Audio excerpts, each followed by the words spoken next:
조선 500년 역사에서 가장 위대한 왕. 그러나 우리가 아는 세종은 절반도 안 됩니다. 한글을 만든 왕, 과학을 발전시킨 왕. 그것만 알고 있다면 세종의 진짜 모습을 모르는 것입니다. 오늘은 조선왕 조실록이 숨긴 세종대왕의 충격적인 진실을 공개합니다. 끝까지 보시면 왜 세종의 죽음이 단종의 비극으로 이어졌는지 모두 알게 되실 겁니다. 지금 바로 시작합니다. 첫 번째, 태종은 왜 세종을 선택했나입니다. 태종에게는 아들이 넷 있었습니다. 장남 양녕대군이 세자였습니다. 어릴 때부터 총명했습니다. 태종은 양녕에게 모든 것을 걸었습니다. 최고의 스승을 붙였습니다. 제왕 교육을 시켰습니다. 조선의 미래를 맡길 왕으로 키우려 했습니다. 그런데 양녕이 변했습니다. 세자가 되면서부터 이상한 행동을 반복했습니다. 술을 마셨습니다. 기생을 끼고 살았습니다. 공부를 거부했습니다. 궁 밖을 몰래 돌아다녔습니다. 신하들의 딸을 몰래 취하기도 했습니다. 태종은 여러 번 경고했습니다. 양녕은 듣지 않았습니다. 신하들이 들고 일어났습니다. 저런 세자는 안 된다고 했습니다. 태종은 고민했습니다. 장남을 포기하는 것은 쉬운 일이 아니었습니다. 그러나 결국 결단을 내렸습니다. 1418년 양녕을 세자에서 패했습니다. 그런데 여기서 반전이 있습니다. 양녕이 정말 몰라서 그랬을까요? 후대 학자들은 다르게 봅니다. 양녕은 일부러 그런 것이라고 합니다. 형제 간의 피바람을 누구보다 잘 아는 왕자였습니다. 아버지 태종이 형제들을 어떻게 죽였는지 봤습니다. 왕이 되면 자신도 그 피바람 속에 서야 합니다. 그것이 두려웠을 수도 있습니다. 똑똑한 동생 충녕에게 왕위를 넘겨주기 위해 스스로 망가진 것이라는 것입니다. 실제로 양녕은 폐세자가 된 뒤 아무 탈 없이 오래 살았습니다. 무려 69세까지 살았습니다. 왕자의 난을 겪은 집안에서 권력에서 멀어진 왕자가 오래 산 것은 우연이 아닐 수도 있습니다. 진실은 알 수 없습니다. 그러나 결과적으로 충녕이 왕이 됐습니다. 조선 최고의 왕 세종이 탄생한 순간이었습니다. 두 번째, 즉위하자마자 장인이 죽었습니다. 세종은 즉위하자마자 충격을 받았습니다. 장인 시몬이 죽은 것입니다. 아버지 태종이 죽인 것이었습니다. 시몬은 세종의 왕비 소원왕후의 아버지였습니다. 조선의 개국공신 집안이었습니다. 훌륭한 문신이었습니다. 세종이 즉위하자 자연스럽게 세력이 커졌습니다. 사람들이 시몬에게 줄을 섰습니다. 권력이 쏠렸습니다. 태종은 참을 수 없었습니다. 외척이 권력을 잡으면 나라가 흔들립니다. 자신이 평생 외척을 제거해온 이유였습니다. 천암 민무구 형제를 죽인 이유였습니다. 이번에도 같았습니다. 태종은 냉정하게 시몬을 제거했습니다. 역모 혐의를 씌웠습니다. 시몬은 귀양을 가다가 사약을 받았습니다. 세종은 통곡했습니다. 장인을 살려달라고 매달렸습니다. 태종은 듣지 않았습니다. 이것이 아들을 위한 마지막 선물이라고 했습니다. 세종은 평생 이 트라우마를 안고 살았습니다. 왕비 소원왕후는 아버지를 잃은 슬픔을 평생 가슴에 묻고 살았습니다. 남편이 왕이 됐는데 아버지가 죽었습니다. 기쁨과 슬픔이 동시에 찾아온 것입니다. 즉위 첫날부터 세종의 왕실은 눈물로 시작됐습니다. 세 번째, 신하들이 목숨 걸고 반대했습니다. 1443년 세종은 비밀 프로젝트를 시작했습니다. 새로운 문자를 만드는 것이었습니다. 훈민정음. 우리가 아는 한글입니다. 왜 만들었을까요?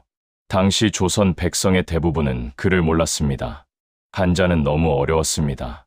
배우는 데만 수십 년이 걸렸습니다. 억울한 일이 있어도 글로 쓸 수 없었습니다. 법이 있어도 읽을 수 없었습니다. 세종은 이것이 마음에 걸렸습니다. 백성이 스스로 뜻을 표현할 수 있어야 한다고 생각했습니다. 그런데 신하들이 격렬하게 반대했습니다. 최만리를 비롯한 지편전 학자들이 상소를 올렸습니다. 중국 문자가 있는데 왜 새 문자가 필요하냐? 오랑캐나 자기 글자를 만든다. 조선이 중국을 버리는 것이냐? 새 문자를 만들면 명나라가 뭐라고 하겠냐? 학자들은 목숨을 걸고 반대했습니다. 세종은 화가 났습니다. 최만리를 직접 불러 따졌습니다. 내가 운서를 아느냐, 사성과 칠음을 아느냐, 설총이 이두를 만든 것은 옳고 내가 세 문자를 만드는 것은 그르냐. 신하들이 말문이 막혔습니다.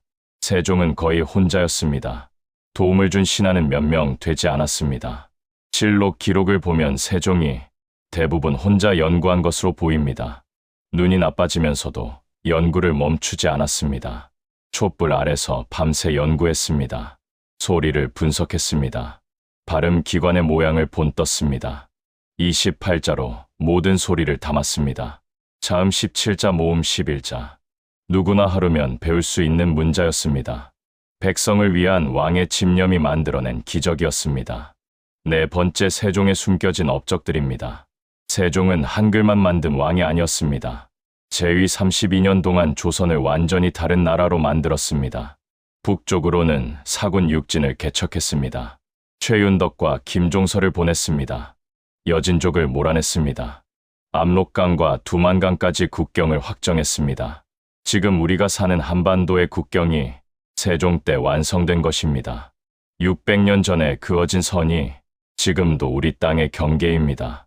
남쪽으로는 스시마를 정벌했습니다. 이종무 장군을 보냈습니다. 왜구의 본거지를 직접 쳤습니다. 바다도 지켰습니다. 과학이 폭발했습니다. 장영실을 발탁했습니다. 천민 출신이었습니다. 신분이 문제였습니다. 신하들이 반대했습니다. 세종은 무시했습니다. 능력이 있으면 된다고 했습니다. 장영실은 기대 이상이었습니다. 치구기를 만들었습니다. 전국의 강우량을 쟀습니다. 세계 최초의 우량기였습니다. 해식의 앙부일구를 만들었습니다. 종로 거리에 설치했습니다. 백성 누구나 시간을 볼 수 있었습니다. 물시계 자경루를 만들었습니다. 밤에도 시간을 알 수 있었습니다. 스스로 종을 치는 자동시계였습니다.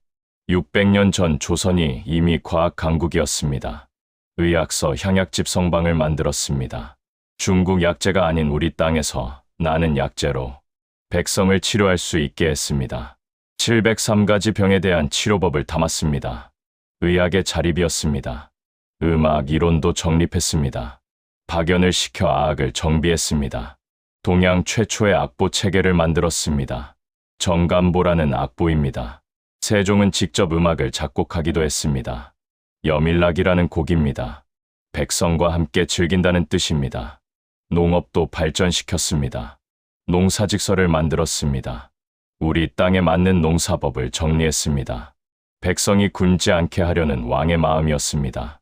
세종은 르네상스형 군주였습니다.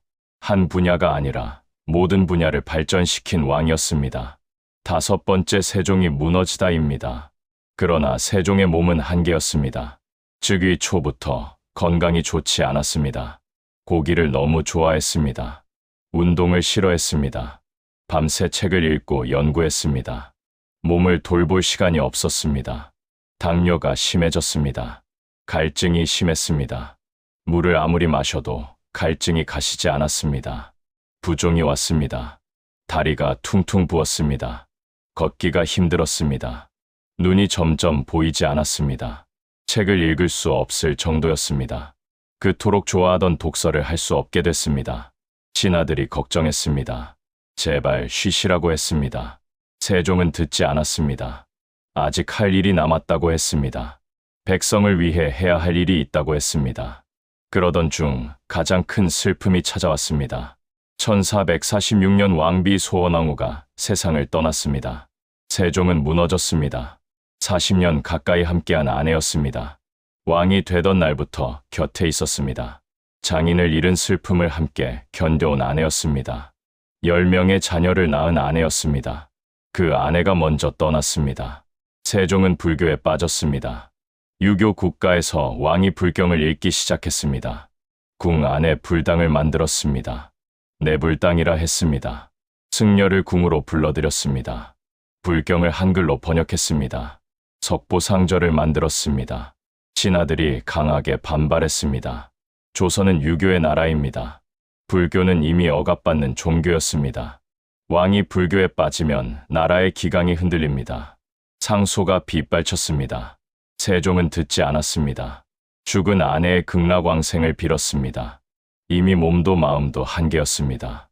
왕이기 이전에 한 사람의 남편이었습니다. 6번째 세종이 두려워한 것입니다. 세종에게는 말년에 큰 걱정이 있었습니다. 두 가지였습니다. 첫 번째 걱정은 장남 문종이었습니다. 문종은 훌륭했습니다. 학문이 깊었습니다. 성품이 어지럽습니다. 세자 시절부터 아버지 세종을 도왔습니다. 세종이 병이 깊어지자 대신 정사를 처리했습니다. 누가 봐도 훌륭한 후계자였습니다. 그런데 몸이 문제였습니다. 문종은 너무 허약했습니다. 세종은 알고 있었습니다. 자신이 죽으면 문종이 오래 버티지 못할 것을, 그리고 문종이 일찍 죽으면 손자 홍의가 어린 나이에 왕이 됩니다. 홍의는 훗날 단종이 됩니다.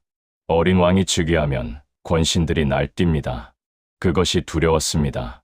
두 번째 걱정은 둘째 아들 수양대군이었습니다. 수양은 뛰어났습니다. 체격이 우람했습니다. 무예가 탁월했습니다. 학문도 깊었습니다.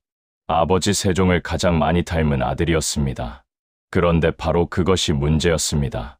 너무 뛰어난 왕자는 위험합니다.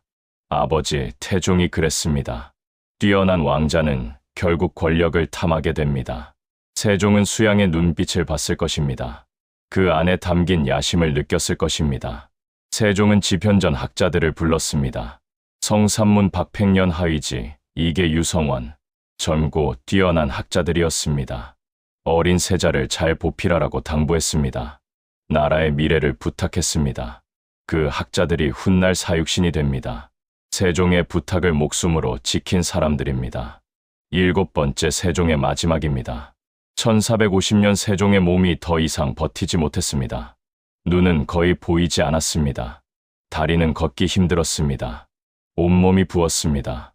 그래도 정사를 놓지 않았습니다. 신하들이 제발 쉬시라고 했습니다. 세종은 백성 걱정을 했습니다.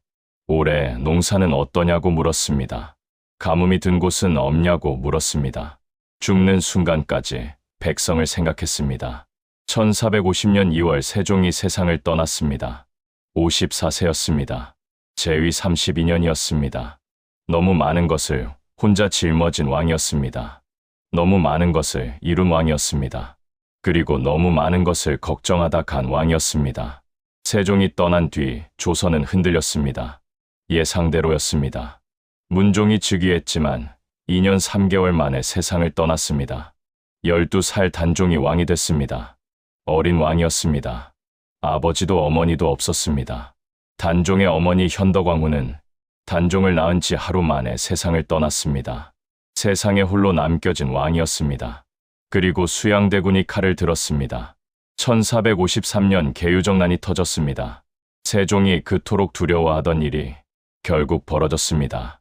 세종이 당부한 지편전 학자들이 목숨을 걸고 단종을 지키려 했습니다. 그러나 역부족이었습니다. 조선 최대의 비극이 시작됐습니다. 세종의 눈물이 단종의 눈물이 됐습니다. 위대한 왕의 유산이 가장 슬픈 역사로 이어졌습니다. 다음 편에서는 단종과 수양대군, 조선 최대의 비극을 낱낱이 공개합니다. 소리통 타임 캡슐이었습니다. 오늘 영상이 도움이 되셨다면 구독과 좋아요 부탁드립니다. 다음 영상에서 또 만나요.